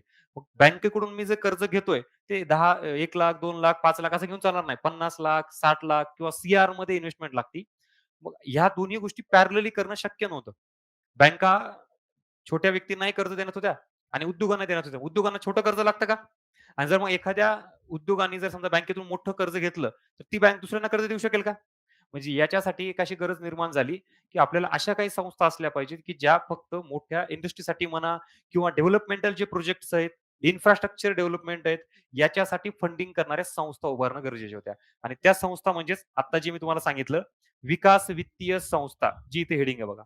या संस्था आहेत. कसल्या? फायनान्स रिलेटेड आहेत. पण मेन यांचं फंक्शन काय आहे? कशासाठी कर्ज द्यायचंय? विकास डेव्हलपमेंटसाठी. त्याला आपण विकास वित्तीय संस्था म्हणतो. Development financial institute. मग त्याच्यात पुन्हा सेक्टर आले वेगवेगळे. मग त्यात कुठली स्थापना झाली? नाबार्ड. स्थापना कधीची आहे? 82. ठीक आहे. समिती? शिवरामन समिती. आता ही कोणत्या क्षेत्रासाठी आहे? कृषी, ग्रामीण व कृषी क्षेत्रासाठी. मग सरकारमार्फत ही संस्था निर्माण केली आणि ही संस्था ग्रामीण भागातील किंवा विशेषतः कृषीसाठी डेव्हलपमेंटसाठी फंड अलोकेट करते. मोठ्या प्रमाणात कर्ज पुरवठा तिथे केला जातो आणि मग ऑब्व्हियसली ॲग्रीकल्चरचा आणि रुरल एरियाचा डेव्हलपमेंटचा भाग ही संस्था सांभाळते. याचा पर्पज या संस्थेचा प्रॉफिट कमवणं आहे का? हे इथं नावच काय दिलंय? विकास वित्तीय संस्था. त्याच्यामध्ये नाबार्ड येते. परत इकडं अशा बऱ्याच संस्था आहेत. मी आता इथं 2-3 लिहिलेल्या आहेत. तुम्हाला नोट्समध्ये अजून जास्त दिलेल्या आहेत. मग आता दुसरं क्षेत्र कुठलं आहे आपलं? उद्योग क्षेत्र. मी आत्ता जे सांगितलं तुम्हाला, मोठ्या-मोठ्या कंपन्या, संस्था निर्माण करायच्यात. कर्ज मोठं पाहिजे. पहिली पंचवार्षिक योजना किंवा दुसरी पंचवार्षिक योजना आठवतंय? दुसऱ्या पंचवार्षिक योजनेमध्ये उद्योग प्रकल्प कुठले-कुठले? भिलाई, रूरकेला, दुर्गापूर आठवतंय का नाही? मग या मोठ्या-मोठ्या उद्योगांना कर्ज पुरवठा करण्यासाठीच्या काही वेगवेगळ्या संस्था स्थापन केल्यात. Industrial finance corporation of India, industrial development bank of India म्हणजे अशा संस्था ह्या परत काय करतील, कर्ज पुरवठा करतील उद्योग संस्थांना. म्हणून हे इथं इंडस्ट्री सेक्टरसाठी डेव्हलपमेंटल फायनान्शियल इन्स्टिट्यूट या सगळ्या स्थापन झाल्या. पुढं परकीय व्यापार आणि विशेषतः निर्यातीसाठी कुठली संस्था? Export import bank of India. त्याला आपण एक्झिम बँक असं म्हणतो. ही आयात, निर्यात याच्यासाठी काही टेक्निकल असिस्टंट असेल, तांत्रिक मदत असेल किंवा विशेषतः निर्यातीसाठी कर्ज, वित्त पुरवठा असेल, तो सगळा प्रकार करण्यासाठी एक्झिम बँकेची स्थापना करण्यात आली. आणि पुन्हा अजून एक सेक्टर आहे, ते म्हणजेच गृहनिर्माण सेक्टर. यासाठी पुन्हा सर्वोच्च संस्था वित्त पुरवठा, कर्ज पुरवठा करण्यासाठी नॅशनल हाउसिंग बँक, एन-एच-बी ज्याला म्हणतो आपण. म्हणजे देशात आपल्या मूलभूत गरजांपैकी एक सगळ्यात महत्त्वाची गरज म्हणजे निवारा. मग याच्यासाठी व्यक्तींकडे, लोकांकडे पैसे नाहीयेत. मग एखादा साधारण व्यक्ती आहे, जर त्याला असं म्हटलं, की "बाबा तुझी गरज पूर्ण कर. तुला आम्ही काम देतो, तू रोजगार, तू पैसे कमव आणि घर घे." मग साधारण व्यक्तीला त्याचं आयुष्य गेलं तरी घर होऊ शकणार नाही. यांच्यासाठी पुन्हा नॅशनल हाउसिंग बँकेअंतर्गत खूप मोठ्या प्रमाणात फंडिंग केली जाते. बँकांना सुद्धा पैसे दिले जातात, की तुम्ही होम लोन द्या. कमी व्याजदराने द्या, जेणेकरून बाबा तो व्यक्ती घर घेऊ शकेल स्वतःच. मग अशा सगळ्या गोष्टी ज्या इथं बघितल्यात, ह्या सगळ्या संस्था आहेत. तुम्हाला जोड्या लावामध्ये विचारलेल्या आहेत. एक तर त्याची स्थापना, नाहीतर बेसिक त्याचं फंक्शन. सांगता येईल का? या विकास वित्तीय संस्था. आता इकडे या. आता अजून अशा काही संस्था आहेत, ज्याला आपण गैर बँक वित्तीय संस्था किंवा नॉन बँकिंग फायनान्शियल इन्स्टिट्यूट किंवा मध्यस्थी संस्था असं म्हणतो. नॉन बँक फायनान्शियल इन्स्टिट्यूट याचा अर्थ त्या बँकेसारख्याच आहेत. फक्त ठेवी स्वीकारणं आणि कर्ज देणं असं दोन्ही काम करत नाही, तर कुठलं तरी एक काम करतात. ठेवी स्वीकारतात किंवा कर्ज देतात. म्हणजे पैसे घेतात, नाहीतर मग पैसे देतात. त्याच्यामुळेच काय म्हटलेलं आहे, गैर बँक वित्तीय संस्था. एल-आय-सी आणि जी-आय-सी विमा क्षेत्र आहे. या एल-आय-सी आणि जी-आय-सी संस्था पैसे घेतात ना, ठेवी स्वीकारतात त्याच्या बदल्यात काहीतरी सर्व्हिस देतात. विमा क्षेत्रामधल्या या सरकारच्या 2 संस्था लाईफ इन्शुरन्स आणि जनरल इन्शुरन्स कॉर्पोरेशन ज्याला म्हणतो. म्हणजे सजीव, मग तो व्यक्ती असेल, प्राणी असेल, याचा जर विमा काढायचा असेल तर लाईफ इन्शुरन्स ज्याला म्हणतो आपण आणि त्यासाठीची ही संस्था आहे. आणि एखादी वस्तू असेल, आपण म्हणतो टू व्हीलरचा, फोर व्हीलरचा विमा काढला किंवा एखाद्या दुकानाचा काढतो. That is called as general insurance. या संदर्भातील ज्या संस्था आहेत त्याला आपण एल-आय-सी, जी-आय-सी म्हणतो. विमा क्षेत्रातील. विमा क्षेत्र हे इकडे येतं. याच्या मार्फत सुद्धा बघा आता बजेटमध्ये वगैरे सरकार प्रोव्हिजन करतं. म्हणजे पैसा उभा करायचा आहे सरकारला. वेगवेगळे स्वरूप इकडची माध्यमं बघितली तुम्ही. ह्याच्यातलं हे एक माध्यम आहे. समजा मी व्यक्ती आहे आणि मला ₹8,00,000 इन्कम आहे आणि सरकारचा समजा टॅक्सचा स्लॅब हा 6,00,000चा आहे फॉर एक्झाम्पल. मग सरकार काय म्हणतं, की 6,00,000 पर्यंत इन्कम ज्याचं आहे त्याला टॅक्स नाही, त्याच्या पुढच्याला आहे. मग माझं 8,00,000 आहे ना, मग 2,00,000 अजून जास्त आहे माझं. मग सरकारचं असं म्हणणं आहे, की बाबा तुम्ही अजून ₹2,00,000 हे आम्ही एक्झम्पशन देतो तुमच्या टॅक्सला. पण नियम अटी लागू. तुमचे जे 6,00,000च्या वरचे जे पैसे ₹2,00,000 हे तुम्ही अशा ठिकाणी इन्व्हेस्ट केलेले पाहिजेत, जिथे की सरकारला किंवा इकॉनॉमीला फायदा झाला पाहिजे. जसं की बँक डिपॉझिट असेल किंवा पोस्ट डिपॉझिट असेल, पोस्ट ऑफिसमधलं असेल किंवा विमा क्षेत्रात किंवा एल-आय-सी किंवा कुठलीतरी पॉलिसी काढलेली असेल. असं आठवतंय का थोडंफार काही वाचण्यात? हे सरकार एक्झम्पशन देतं का? कारण सरकार गव्हर्नमेंट व्यक्तींना प्रमोट करतं, की तुम्ही एक्स्ट्राचे पैसे काय करा, इकडे आणा. बरं याच्यावर पैसे गेले तर त्या व्यक्तीला काय फायदा? संरक्षण प्राप्त होतं ना, सिक्युरिटी. पहिली गोष्ट. सरकारला काय फायदा? ₹2,00,000 पैसा उपलब्ध झाला ना. एल-आय-सी कोणाच्या मालकीची आहे? सरकारच्या मालकी. म्हणजे कर्ज घ्यायची गरज आहे का? मग इकडे जेवढा जास्त पैसा येईल ना, तेवढं सरकारला हे पैसा वापरता येईल. आणि ह्या संस्थेमार्फत प्रचंड मोठ्या प्रमाणात सरकार पैसा उभं करतं आणि ते तिकडे वापरतं. क्लिअर? Merchant bank. आता नाव जरी बँक असेल ना, तर ही बँकेसारखं काम नाही करत. ॲक्चुअली याचं काम आहे, आपण त्याला हे म्हणतो बघा, तुम्ही ज्यावेळेला डिग्री वगैरे पास होत होता ना, कन्सल्टन्सी. कन्सल्टन्सी जी असते ना तशा पद्धतीने. म्हणजे मी एक व्यक्ती आहे, मला गुंतवणूक करायची. तर मग कुठं गुंतवणूक करायची किंवा मी उद्योजक आहे, मला एक व्यवसाय सुरू करायचा, तर कुठं करायचा, कशा पद्धतीनं किंवा मार्केटचे इन्फॉर्मेशन हा सगळा जो भाग आहे, ते कोण सजेस्ट करतं? मर्चंट बँक हे अशा संस्था असतात. म्युच्युअल फंड नावच त्याचं म्युच्युअल म्हणजे काही ठराविक व्यक्ती, हेतू असलेले एकत्र आलेले असतात आणि त्याच्यामार्फत इन्व्हेस्टमेंट केली जाते. इथं ज्यावेळेला आपण पैसे इन्व्हेस्ट करतो ना, व्यक्ती म्हणून स्वतः मी शेअर विकत घेतो. आता मला त्याचं काही नॉलेज नाही, माहिती नाहीये. तर मी काय करणार, अशी एखादी कंपनी शोधणार, की बाबा मी तिथे ₹1,00,000 दिले. मग तू कशात इन्व्हेस्ट करायचे? शेअरमध्ये, बॉन्डमध्ये, गव्हर्नमेंटच्या कंपनीमध्ये की प्रायव्हेट हे तू डिसाईड कर. मी तुला ₹1,00,000 देतोय, त्याच्या बदल्यात मला ठराविक कालावधीनंतर एवढी रक्कम पाहिजे. मग असे सगळेजण 5, 10, 15 जण ₹1,00,000 एका ठिकाणी आणतात. त्याला आपण फंड तयार करतो. त्याला आपण म्युच्युअल फंड म्हणतो. या कंपन्या असतात, ते एकत्र 10-15 जण, 20 जण ठराविक रक्कम गोळा करतात आणि ती शेअर मार्केटमध्ये इन्व्हेस्ट करतात. त्याच्या बदल्यात त्यांना युनिट्स दिले जातात. मग त्याच्यात परत लाभांश तो प्रकार सेम इकडचा याच्यासारखाच. फक्त इंडिव्हिज्युअल न करता इथे काय करतो आपण? एका कंपनी मार्फत करतो. मध्यस्थी कंपनी असते ती. सी काय? सी नाही हां. Credit rating agencies. पतमानांकन दर्जा देणाऱ्या संस्था. म्हणजे त्याच्यामध्ये ते Moody's, Standard अँड Poor's, परत केअर, इक्रा भारतामधल्या ज्या आहेत त्या. ह्या संस्था त्यांचं काम काय? पतदर्जा देणाऱ्या संस्था, दर्जा देणाऱ्या. तुम्हाला याचं कॉलेजचं उदाहरण देतो बघा. फर्स्ट इयर, सेकंड इयरला ॲडमिशन घेताना एखाद्या ठराविक कॉलेजला ॲडमिशन घेताना काय म्हणतात त्याला, नॅकचा ए ग्रेड आहे किंवा ए प्लस ग्रेड आहे. म्हणजे ह्याचा अर्थ काय, की त्या कॉलेजमध्ये सुविधा चांगल्या आहेत किंवा नॅकनी त्याला एवढा दर्जा दिला, याचा अर्थ सगळं एज्युकेशन चांगलं आहे. In the same way credit rating agency पण अशाच संस्था, कंपन्या यांना दर्जा देत असतात. आणि मग यांचं क्रेडिट जेवढं चांगलं, रेटिंग चांगली, तेवढी ती कंपनी चांगली आहे ना. मग तिथं आपण शेअर्स इन्व्हेस्ट करू शकतो. आता हे फक्त संस्थेलाच नाही, तर बँका असतील, कंपन्या असतील, इव्हन सरकार किंवा देशाच्या अर्थव्यवस्थेला सुद्धा हे रेटिंग देतात. आपण म्हणतो बघा, किंवा स्टँडर्ड अँड पुअर्सनी किंवा अजून कुठल्या भारताचं पतमानांकन घसरलं किंवा तेच ठेवलं असं ऐकलं का नाही? तर ते ही रेटिंग असते. मग जर हे पतमानांकन घसरलं, याचा अर्थ काय असतो? पूर्ण अर्थव्यवस्थेबाबत काहीतरी गुंतवणूक असेल किंवा डिमांड असेल, व्हॉटएव्हर, किंवा गव्हर्नमेंटची पॉलिसी असेल, ती थोडी नकारात्मक आहे. म्हणून त्याचं रेटिंग घसरवलंय. किंवा एखाद्या कंपनीबाबत जर रेटिंग घसरली, याचा अर्थ काय? त्या कंपनीचा लॉस वाढत चाललेला आहे. त्या कंपनीचं प्रॉफिट कमी होत चाललंय, व्हॉटएव्हर. या रेटिंगनुसार आपण इन्व्हेस्टमेंट करतो. म्हणून हे खूप महत्त्वाचा रोल आहे रेटिंग देणाऱ्या संस्थांचा. डी आठवतंय का उल्लेख? काही मागच्या लेक्चरमध्ये केला होता आपण. Deposit insurance and credit guarantee corporation. बघा, बँक सिस्टम टिकवण्यासाठी दोघांचे हित जपासणं गरजेचं आहे. म्हणजे ठेवीदाराने बँकेत पैसे ठेवलेही पाहिजेत आणि जर बँका बुडतच असतील, तर उद्या कुठलाच व्यक्ती बँकेत पैसे ठेवणार नाही. स्वतः घरात पैसे ठेवल किंवा अजून सोन्यात इन्व्हेस्टमेंट करेल आणि ही जास्त घातक आहे. का बरं? कारण इकॉनॉमीमध्ये पैसाच येणार नाही ना. मला सांगा, माझ्या घरात समजा 5,00,000 किंवा ₹10,00,000 पडून आहेत. मला फायदा आहे. इकॉनॉमीला काय फायदा आहे का? किंवा मी सोन्याच्या स्वरूपात 2-3 किलो सोनं घेऊन ठेवलेलं आहे. ते पण डेट इन्व्हेस्टमेंट म्हणूयात आपण, इकॉनॉमी दृष्टिकोनातून, त्या व्यक्तीच्या नाही. मग अशा स्वरूपात इन्व्हेस्टमेंट होऊ नये म्हणून सरकार जास्तीत जास्त प्रमोट करतं, की तुम्ही इन्शुरन्स सेक्टरमध्ये इन्व्हेस्ट करा किंवा बँकमध्ये डिपॉझिट करा. मग तो पैसा सर्क्युलेट होतो. मग ते करण्यासाठी व्यक्तींना विश्वास दिला पाहिजे, की मी ठेवलेला पैसा बँकेत हा सुरक्षित आहे. यासाठी डिपॉझिट इन्शुरन्स हे दिलं जातं या संस्थेमार्फत. म्हणजेच व्यक्ती सिक्युअर फील करतो. इन द सेम वे आता बँकेने सुद्धा यांना कर्ज देताना किंवा कुठलाही कर्ज देताना त्यांनी सिक्युअर फील केला पाहिजे ना. नाहीतर बँक कोणाला कर्ज देणार नाही. त्यासाठी पुन्हा काय केलेलं आहे? क्रेडिट गॅरंटी त्या संदर्भातील असलेली संस्था किंवा corporation, that is called as deposit insurance and credit guarantee corporation. कळालं का? हे काय? ई त्याच्यामध्ये काय तो समुद्रमार्गी जे असलेले लुटेरे म्हणतो आपण ते. समजा आता एखादा उद्योजक आहे, व्यावसायिक आहे.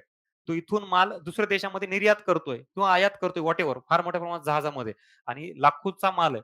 आता तो जाताना जर समजा असा काही लुटला, काही नुकसान झालं, तर त्याचं लाखो करोडचं नुकसान होईल ना. मग भारतातील एखादा उद्योजक, व्यावसायिक जर अशा धोक्यामुळं तो निर्यातच करत नसेल, देशांतर्गतच करेल, तर याच्यामध्ये सरकारला लॉस आहे का नाही? कशा पद्धतीने? निर्यात होणार नाही, तर परकीय चलन मिळेल का?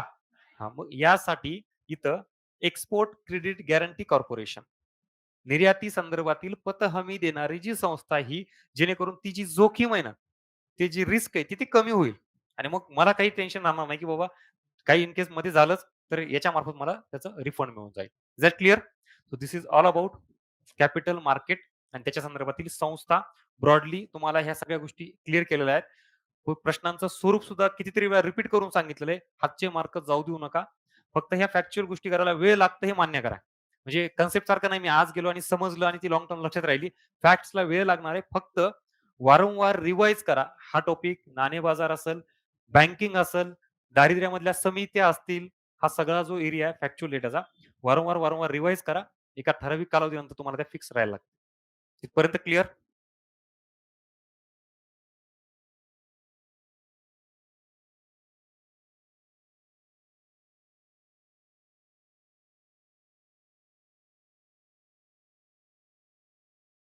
हं, चला.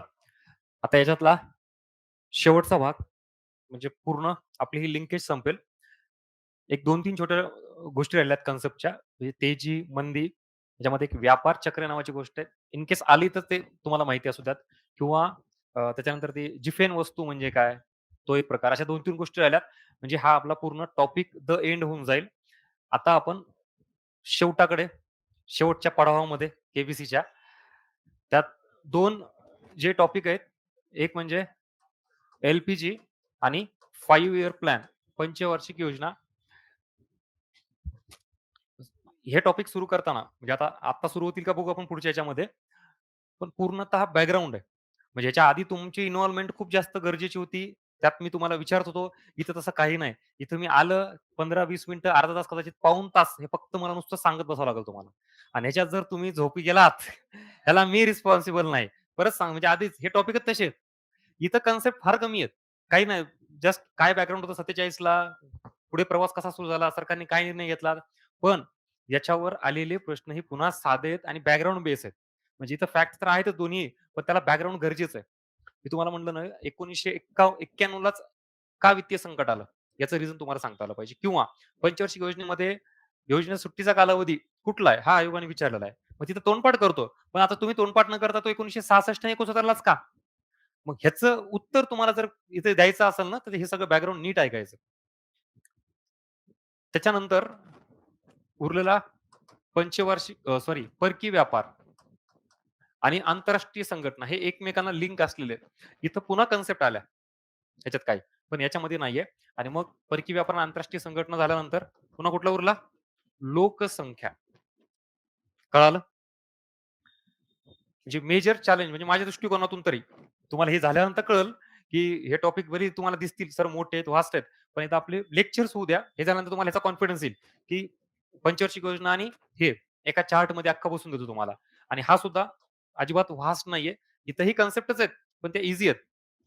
हा मात्र थोडा व्यवस्थित पुन्हा तुम्हाला करावा लागेल. आणि अशा पद्धतीनं मग हा आपला द एंड राहिलेला सिलेबस सगळा. आ आ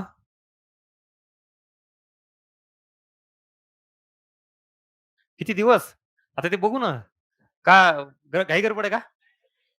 म्हणजे आता आलंच नाही बघा. याला याला दोघांना वेळ लागणार नाही. याला थोडा लागेल. मी म्हणजे जिथे तुम्हाला हे आवाका देतोय त्याची डेप्थ हे करू तुम्हाला कळेल या दृष्टिकोनातून सांगतोय. म्हणजे आता जे काही असेल 1-2 दिवस कदाचित आजही संपू शकेल, सांगता येत नाही.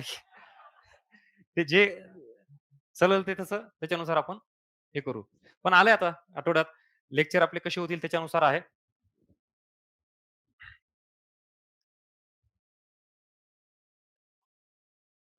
एकदाचा इकॉनॉमिक्सचा पिक्चर सुटेल नाही का? त्याच्यासाठी विचारताय का? नक्की. सगळ्यात जास्त आनंदी तेव्हा झालो शेवटचा दिवस आपल्या बॅचचा. घ्या आता हेडिंग टाका. व्यापार चक्रे.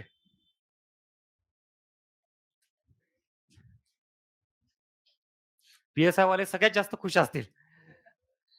मेन्सला काहीच संबंध नाही ना. एस-टी वाले कोण आहेत परत फिरून यायचं माझ्याकडं. त्यामुळं सुटका नाहीये.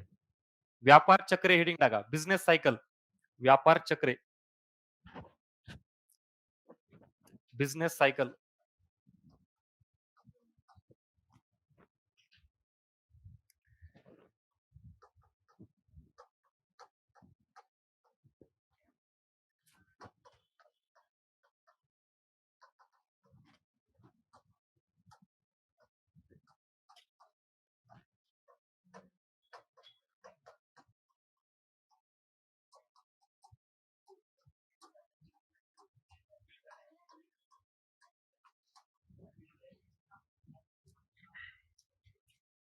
हां. आता व्यापार चक्रामध्ये ॲक्चुअली 4 स्टेजेस असतात. पण आत्तापर्यंत जेवढे टॉपिक आपण शिकलोय, त्याच्यानुसार आपल्याला 2च स्टेज माहिती असतात. एक म्हणजे तेजी आणि मंदी. त्याच गोष्टी थोड्या डिकोड करण्यासाठी तुम्हाला हे सांगतोय. ॲक्चुअली या 4 स्टेज असतात. कुठलीही इकॉनॉमी ज्यावेळेला तेजीत किंवा इन्फ्लेशन अर्थव्यवस्थेत असतं, त्याच्यानंतर डायरेक्ट मंदी येत नाही. त्याची मधली स्टेज कुठली असती? घसरण, ज्याला आपण रिसेशन असं म्हणतो. ॲक्चुअली कॉमन शब्द असतो. रिसेशन म्हणजे डायरेक्टली मंदी म्हणतो आपण. रिसेशन म्हणजेच एका ठराविक कालावधीनंतर म्हणजे 2 महिने, 3 महिने, 4 मग अशा सतत दुमाहीमध्ये किंवा तिमाहीमध्ये तुमचा जी ग्रोथ रेट हा कमी होत चाललाय. That is called as recession. हीच घसरण जर खूप लाँग टर्मसाठी असेल, तर ती कशात कन्व्हर्ट होईल? मंदीमध्ये किंवा डिप्रेशनमध्ये. आता कळालं का? तसंच सरकारच्या काही धोरणांनी, इनिशिएटिव्हजनी अर्थव्यवस्थेत जर तेजी आणायचा प्रयत्न केला, चलन पुरवठा वाढवला, पतनिर्मिती वाढवली, तर डायरेक्टली महागाई येत नाही. तर काय होतं? पुनरुत्थान, रिवायव्हल ज्याला म्हणतो आपण किंवा रिकव्हरी ऑफ इकॉनॉमी हा असा आणि मग पुन्हा इन्फ्लेशनकडे जातंय. हेच पॉइंट तुम्हाला ग्राफमध्ये जर सांगायचं म्हणलं, तर बघा ग्रोथ रेट आहे आपली. इकडे 1, 2, 3, 4% जीडीपी ग्रोथ रेट आहे. इकडे सुद्धा आहे. पण याच्यात आणि याच्यात फरक काय? एवढं माहिती ना गणित. हे काय आहे इकडं? हे मायनसमध्ये आहे. हां. आता तिकडं आता परत हे सांगावं लागेल मला एक्सप्लेनेशन. एक्स अक्ष, वाय अक्ष काय आहे ते? नीट समजून घ्या. आता जीडीपी ग्रोथ रेट हा इथून असा वर चाललाय. म्हणजे 1%, 2, 3 आपला जीडीपी वाढत चाललाय ॲट सर्टन पॉइंट इथून. पुन्हा इथून तो खाली येतोय. इथपर्यंत. याचा अर्थ ही पहिली स्टेज झाली, ही दुसरी स्टेज झाली. याला आपण काय म्हणू शकतो? तेजी. याला काय म्हणू शकतो? मग आत्ता काय सांगितलं मग? हे काय आहे?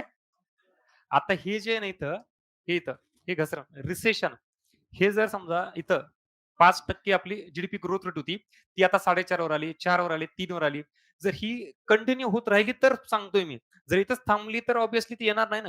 पण ही अशीच घसरण होतीये, खाली येतं इथं आणि इथपर्यंत आलोत. म्हणजे किती झाली? 0 झाली. आता 0च्या खाली परत इकडं असं आले. हे मायनसमध्ये सुरू झाली.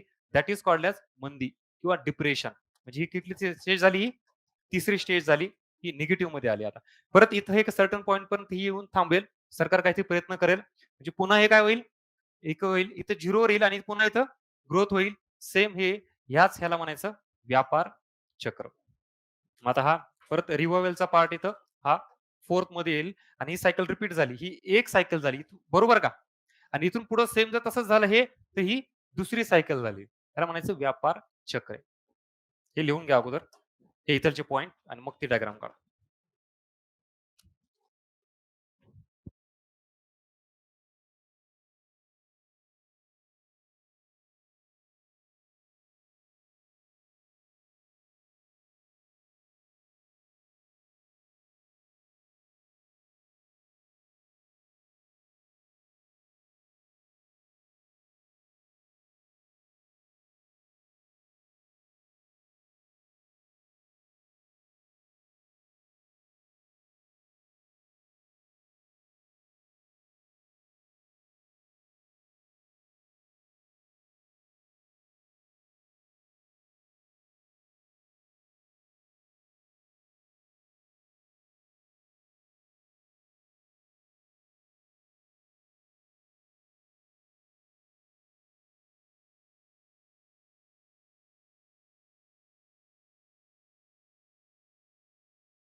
पुढचा पॉइंट टाका.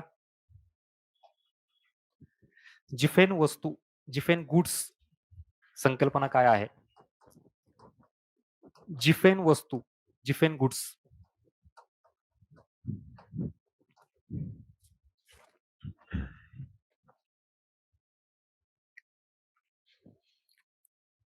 आता एक काय कन्सेप्ट आहे त्याच्या आधी 2 वाक्य लिहून घ्या आणि मग लगेच कन्सेप्ट एक्सप्लेन करतो मी.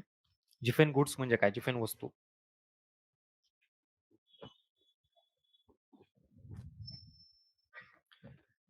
जास्त किमतींना अशा वस्तूंची मागणी जास्त असते. जास्त किमतींना अशा वस्तूंची मागणी जास्त असते. जास्त किमतींना अशा वस्तूंची मागणी जास्त असते.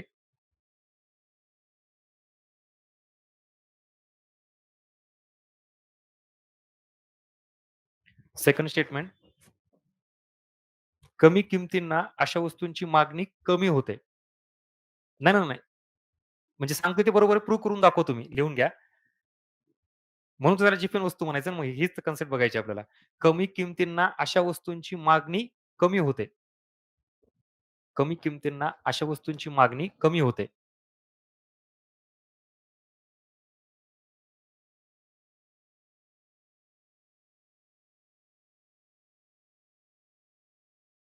स्टेटमेंट बरोबर आहे काय? म्हणजे आत्ता जे लिहिलंय ही डायग्राम बरोबर आहे का? हां. एखाद्या वस्तूची किंमत वाढली, की त्याची काय? मागणी वाढते असं रॉबर्ट जिफेन ही कन्सेप्ट मांडलेली असं त्यांचं म्हणणं आहे. परत त्यांचं दुसरं स्टेटमेंट काय? की अशा वस्तू म्हणजे त्याच, की ज्यांची किंमत कमी झाली, की त्यांची मागणी सुद्धा कमी होती. ठीक आहे? हे आता नंतर काढा. ही कन्सेप्ट समजून घेऊ आपण. आता हे जे आहे ना, बघा तुम्ही प्रत्येक एखादा अर्थतज्ञ असेल, त्यांनी मांडलेली संकल्पना असेल, ही एकतर ठराविक कालावधीपुरते त्या-त्या सिच्युएशनला लागू होते किंवा ठराविक वस्तूबाबत लागू होते. तसंच ही जी कन्सेप्ट आहे, ही बाबतीत आपण त्याला प्रायमरी गुड्स म्हणतो, त्यांच्याबाबत लागू होते. एक उदाहरण देतो तुम्हाला साधं. समजा ही एक्स वस्तू आहे, ही वाय वस्तू आहे आणि ही झेड. आता अन्न बाबतीत धरा समजा ही बेसिक साधा वडापाव आहे, ही इकडे अजून काहीतरी पावभाजी आणि हे अजून काही असं. याच्या किमती बघा आता काय-काय आहेत. याची ₹10, याची ₹15 आणि याची ₹20 किंमत आहे. आता कुठलाही एखादा ठराविक व्यक्ती आहे, त्याचं उत्पन्न समजा समान आहे सगळ्यांचं किंवा साधारण आहे. जे गरीब आहेत, साधे व्यक्ती आहेत, त्यांना कुठली वस्तू परवडेल? एक्स वस्तू परवडेल. बरोबर? कारण किती रुपयाला आहे ती? ₹10 आहे. त्याच्यापेक्षा थोडं जास्त उत्पन्न असणारे व्यक्ती काय करतील? वाय वस्तू कारण ही चांगली वस्तू आहे, ह्याच्यापेक्षा अजून थोडी वरची आणि अजून थोडे जास्त श्रीमंत असलेले व्यक्ती काय करतील? झेड वस्तू विकत घेतील कारण ती अजून चांगली आहे उत्पन्नानुसार. मग आता परत रॉबर्ट जिफेनचं कन्सेप्ट काय लागू करू? इथं किंमत वाढली आहे वस्तूची. आता या वस्तूची किंमत किती रुपये झाली? ₹15. याची किती झाली? ₹20 आणि याची किती झाली? ₹25. आता मला सांगा, एक्स वस्तूची किंमत वाढली, तर जे ₹10 ला विकत घेणार होते ते तर हेच घेतील ना. कारण त्यांना हीच आता परवडणार आहे का? विषयच नाही ना पुढचा कुठलाही. हीच उलट महाग झाली त्यांच्यासाठी. पण जे अशी व्यक्ती होती जी ही वस्तू विकत घेत होते.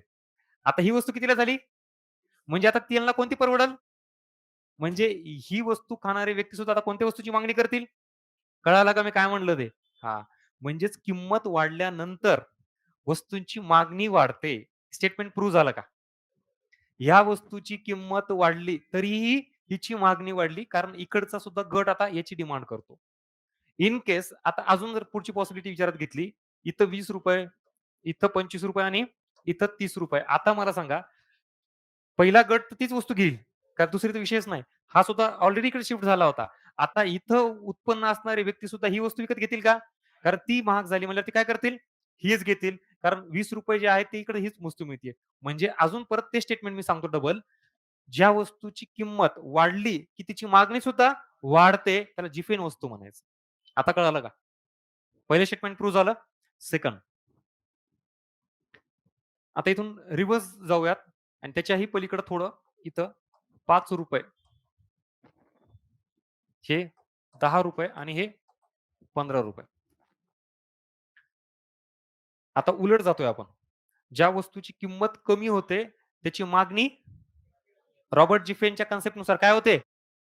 हां. मग ही एक वस्तू आहे. आता हिची किंमत ₹5 झाली. मग ह्यांच्या मनानुसार आता ह्याची मागणी काय व्हायला पाहिजे? कमी व्हायला पाहिजे ना, स्टेटमेंटनुसार. हां. मग एक वस्तू विकत घेणारे आधी व्यक्ती होते. त्यांना ₹10 खर्च करावे लागायचे. ते वस्तू विकत घ्यायचे. पण आता त्याच ₹10 मध्ये त्यांना कुठली वस्तू येते? चांगली येते ना अजून. म्हटल्यावर ऑब्व्हियसली ती चांगलीच वस्तू घेणार ना. म्हणजेच एक्स वस्तूची मागणी काय झाली? कशामुळे कमी झाली? त्याची किंमत कमी झाल्यामुळे. आता हे तुम्ही अजून जरी कमी करत गेलात ना, तर मग पुन्हा अजून ही इकडे होईल. याचा अर्थ एक वस्तू ही एकदम साधी आता म्हणलो ना आपण, ज्यावेळेला पैसे नसतात तेव्हा आपण वडापाव खात होतो. किंवा वडापाव महाग झाला आणि जेव्हा पैसे आले तर वडापाव नाही मग आपण दुसऱ्या वस्तूकडे जातोय, चांगल्या वस्तूकडे. हीच बेसिक कन्सेप्ट आहे आणि हीच तुम्हाला इथे मी डायग्राममध्ये दिलेलं आहे, की ज्या वस्तूची किंमत वाढते त्यावेळेला त्याची मागणी सुद्धा वाढते आणि ज्यावेळेला किंमत कमी होते तेव्हा त्याची मागणी सुद्धा कमी होते. याच वस्तूला काय म्हणायचं? कळालं? लिहून घ्या.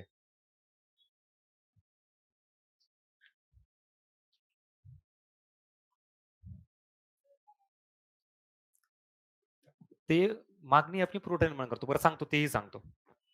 ते एक स्टेटमेंट लिहून घ्या. हे झालं का? अजून एक कन्सेप्ट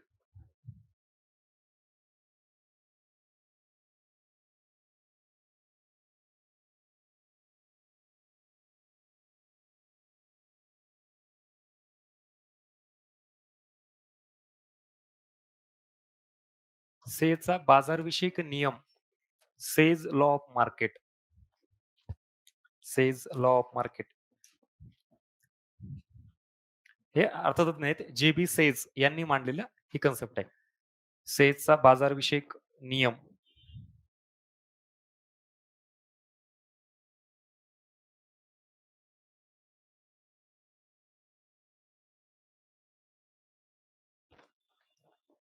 त्याच्यामध्ये स्टेटमेंट लिहा.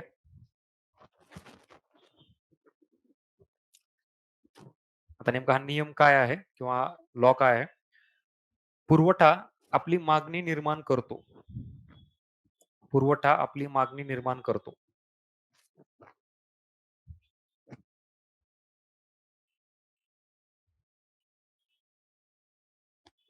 Supply creates its own demand.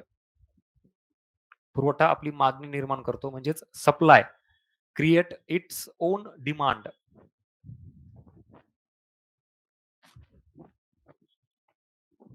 म्हटलं तर एक अजून वाक्य त्यात पुढे मेन्शन करा खाली. एका वस्तूचे उत्पादन एका वस्तूचे उत्पादन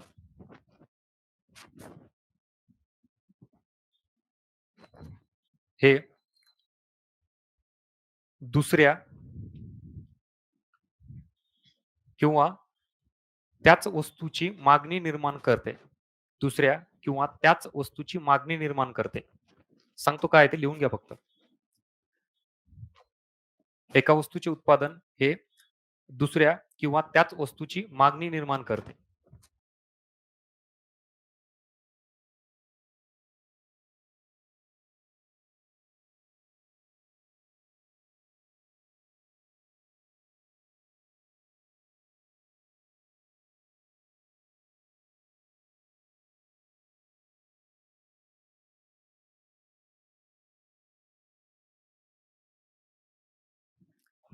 बघा आता एखादी वस्तू आहे, ही आपण निर्माण करतोय. आता यांचं असं म्हणणं आहे, की प्रोडक्शन हीच एक अशी गोष्ट आहे किंवा हा असा घटक आहे, की हेच काय करतं? डिमांड क्रिएट करतं. म्हणजे कशा पद्धतीनं? आता वस्तू जर तयार करायची असेल मला, तर त्यासाठी उत्पादनाचे घटक लागतील का नाही? उत्पादनाच्या घटकामध्ये काय येतं? भूमी, श्रम, भांडवल, उद्योजकता हे सगळे येतात. जर मी व्यक्ती आहे, इथं कामगार म्हणून आपण सरळ-सरळ रोजगार.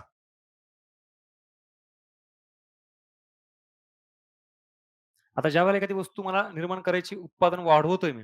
उत्पादन वाढवण्यासाठी मला उत्पादनाचे घटक लागतील. उत्पादनाच्या घटकामध्ये आपण रोजगार हा विचार करतोय. ज्यावेळेला एखाद्या व्यक्तीला रोजगार मिळतोय, याचा अर्थ त्याला काहीतरी तिथून उत्पन्न प्राप्त होतं का नाही? म्हणजेच रोजगार निर्मिती झाल्यामुळे देशातील व्यक्तींची उत्पन्न पातळी ही काय होईल? वाढेल आणि उत्पन्न वाढले की काय वाढतं? म्हणजेच डिमांड ही कशामुळे क्रिएट होते? प्रोडक्शनमुळे क्रिएट होते. ही इनडायरेक्टली असं म्हणतो त्याला. इथं मागणी क्रिएट झाली ना, ही कोणी केली? उत्पादनं केली. कारण उत्पादन केल्यानंतर ऑटोमॅटिकली हे असं सगळं ह्याला तुम्हाला मी नॅशनल इन्कममध्ये ॲक्चुअली ते का नाही घेतलं? कारण तो परत अजून डिटेलिंग पार्ट आहे. Cyclic flow of national income म्हणून. मग त्यामध्ये उद्योग संस्था किंवा कुटुंब संस्था मग हे बरंच गोष्ट आहे ते. पण इथं तुम्हाला शॉर्टमध्ये मी सांगतो, हा सगळा सायक्लिक फ्लो असतो. मग सायक्लिक फ्लो ऑफ इन्व्हेस्टमेंट असेल किंवा cyclic flow of national income असेल, हा देशाच्या देशामध्येच फिरत असतो. एकतर व्यक्ती किंवा कुटुंब संस्था आणि दुसरं म्हणजेच उद्योग संस्था. मग ही जी आहे ना, ही उद्योग संस्था आहे. एखादी कंपनी आहे. ही प्रोडक्शन करते ह्याचा अर्थ ह्या अशा गोष्टीला सगळे ते चालना देते आणि ह्या सगळ्या गोष्टींमुळं काय वाढतं? मेन पॉइंट काय आपला स्टार्टिंगवाला? याच्यामुळे काय झालं? झालं का प्रूव्ह? घ्या एक काढून डायग्राम.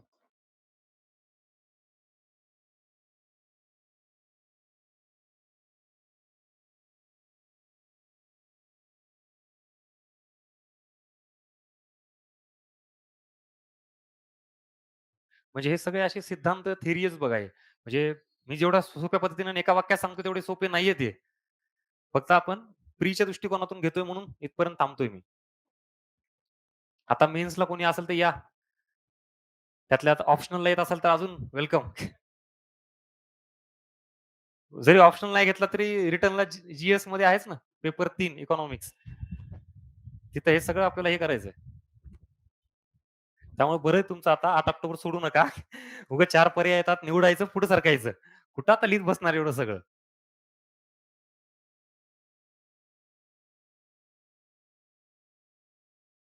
इथे 2 तास नीट बसायचे पेशन्स नाहीयेत. हां, तिथं बरोबर ना? 2 पेपर एका दिवशी ते पण रिटर्न. म्हणजे अजून आठवतंय आम्हाला त्यावेळेला लिहित ना असं हे बोट असं हे चिम्मट व्हायचं पूर्ण.